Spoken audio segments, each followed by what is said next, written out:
Hello, Sagittarius, Sun, Moon, Rising, and Venus signs. Kamusta kayo? Sana po'y nasa mabuti kayong kalagayan. Welcome back po sa Star Tarot at kung bago kayo rito, welcome din po kayo. Please subscribe, like, share my videos, and leave me a comment po kung nakaresonate kayo. Thank you. So, first card ni Sag, we have Adventure. Be open to new experiences. Okay? Baka mayroon ditong opportunity, no, sa inyo para sumubok ng mga bagong bagay, bagong sitwasyon, 'di ba? O pwedeng ano 'yan, may travel din na oportunidad para sa iyo. Po pwedeng yung travel na yun could be related to a job opportunity outside the country or other parts of the country, 'di ba? Pwedeng gano'n. So, speaking of trabaho, no? Po pwedeng ano 'to, po pwedeng this is something na trabaho na you've never done before, you know? Po pwedeng you've never experienced this kind of job pa, hindi ka pa nakakagawa ng ganito in the past, no? Kaya inaanyayahan ka dito na maging bukas ka sa mga bagong experiences, lalo-lalo na kung willing ka naman na mag-train, 'di ba? Yung gano'n. So, puwede rin na travel ito, baka meron kayong mga bucket list, 'di ba? And baka yung mga dream travel ninyo, eto na yon, mangyayari na. So, what else? We have set clear boundaries. Ayan. Importante din ito, napakahalaga. Lalo-lalo na sa mga relationships, no? Regardless kung anong category of relationship yan, kailangan natin ng boundaries. Kasi may mga tao na hindi din nila makontrol ang sarili nila, umaabuso. Diba? And we don't want that to happen. Kasi we all deserve respect. Diba? We all deserve respect. We all deserve um, we all deserve respect. We all deserve to be happy. 'Di ba? We all deserve to be ano, igalang, no, ng bawat isa or ng ibang tao, 'di ba? Kaya mas maganda na meron kang boundaries para malaman ng mga tao yung limitasyon din nila, 'di ba? At pati ikaw, 'di ba? Mabago mo din yung pakikitungo mo sa ibang tao para maging mas maganda ang relationship mo with them. So, we have plot twist, unexpected development na yan. There could be new opportunities dito, Sagittarius. O pwedeng mga oportunidad dito ah na po pwedeng makatulong sa'yo para mag-ano ka, para umasenso ka na, mag-progress ka na sa buhay, mag-prosper ka na, mag-thrive, 'di ba? Maaaring ito na yung tamang pagkakataon, 'di ba? Para ikaw ay tuluyan ng umangat sa buhay, tuluyan ng umalagwa, no? So, what else? We have companion, a discerning friend. So, maaring po pwedeng dati mo na tong kaibigan, di ba? Matagal na to sa buhay mo. Isang kaibigang ang tawag dito, napaka-bait, napaka-supportive sa'yo. Ito yung klaseng kaibigan na very loyal din, feeling ko. Kasi handa siyang samahan ka, sabayan ka sa kung anumang sitwasyon na meron ka sa buhay. Magiging kaibigan mo siya kahit may problema ka. Magiging kaibigan mo siya kahit masaya ka. Kaibigan mo siya sa may mga tagumpay kang nakakamit sa buhay. Kaibigan mo siya, nandiyan siya para sa iyo, you know?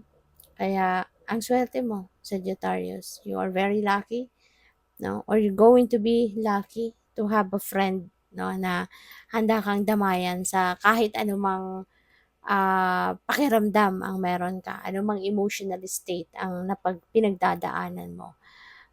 So we have creativity. Ayan, use your imagination. 'Di ba? Maaring matitest ngayon yung ano mo, yung galing, 'di ba? Yung creativity mo. So this could be an opportunity, 'di ba? Na para magamit mo yung creativity mo, mailabas mo yung talent mo. Maybe this is the perfect time for you to unleash that creative prowess, no, in you.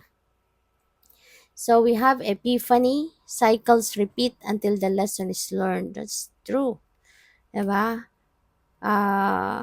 Hangga't hindi napuputol, no, yung karmic cycle, paulit-ulit, no, paulit-ulit ang pangyayari yan. Hangga't hindi mo nakukuha or nare-realize kung ano yung lesson na dapat mong matutunan, pabalik-balik, no, yung sitwasyon na yan. And maaring this time, you will be able to realize, no? Maaring ma-pick up mo na ngayon kung ano yung anong dapat na matutunan mo na lesson from this situation. Kaya po pwedeng ma-address mo na yan sa ngayon, no? At kapag yan ay natapos na, hindi na yan babalik muli, no, na sitwasyon. So, we have abundance, napakaswerte mo, napakaganda. Pagdating sa usaping pera, kasi magkakaroon ka ng abundance of money this time. And maaari, no, na yung perang ito, pwede ninyong makapag-ano na kayo, pwede na ninyong masimulan, no, na ma-establish yung inyong financial security and stability. Magkakaroon na kayo ngayon talaga ng financial comfort and the freedom. Kaya you would be able to afford now, diba? Even luxury siguro, diba? At matutugunan na yung mga pangangailangan sa pera, ganyan. Kaya magiging mas magaan ang inyong kabuhayan, mas magiging magaan yung sitwasyon ninyo sa ngayon in general. Kasi at least, diba, sa isang parte ng buhay ninyo, may swerteng dadating. Magkakaroon ng pera, mas maraming pera, ganyan. So, what else? We have eccentric person, a person with a different worldview. So, maaaring makikilala mo pa lang ito, or po pwedeng katrabaho mo to, po pwedeng kasama mo na to sa trabaho, pwedeng ganon. But you will be dealing with this person sa ngayon. You know? So, yun, kalma lang, 'di ba? Kasi this could be someone na, alam mo yun, yung hindi kayo, you're not on the same wavelength, you know? Maybe hindi magmi-meet halfway yung mga ideas ninyo, yung mga opinion ninyo, kaya as much as possible, 'di ba? Kalma lang. Alright? Irespeto na lang yung yung pagkakaiba ninyo sa bawat isa. So, we have warning, pay attention to red flags. Okay? Lalo-lalo na sa mga tao, sa pakikipag-deal with ninyo sa mga ibang tao sa ngayon. This could be people na, alam mo yun, yung hindi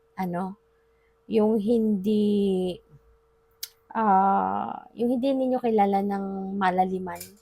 Diba? Yung pa pwedeng bagong kilala nyo lang, yung ganon. Maaring acquaintance mo lang ito, yung ganyan. So, mag-iingat kayo, no? Maging vigilant, maging observant kayo. When there is red flag na na-notice kayo, be careful, be cautious, no, with the dealings with those people. Kasi sa dami na ngayon ng manloloko, mambubudol, 'di ba? Mahirap ng pagpabiktima pa, 'di ba? So we have reflection, panahon ngayon para ikaw din ay magnilay-nilay at magmuni-muni. It's about time para ikaw ay um, mag-spend time naman by yourself, mag-me time, ganon, and reflect on different things, no, sa buhay. Maaari kasi na time din ito para kayo ay mag-relax, kamusta sa sarili ninyo, mag-reconnect kayo sa soul ninyo, yung ganon. So, yun. Good luck. Thank you for watching. Love and light. Namaste.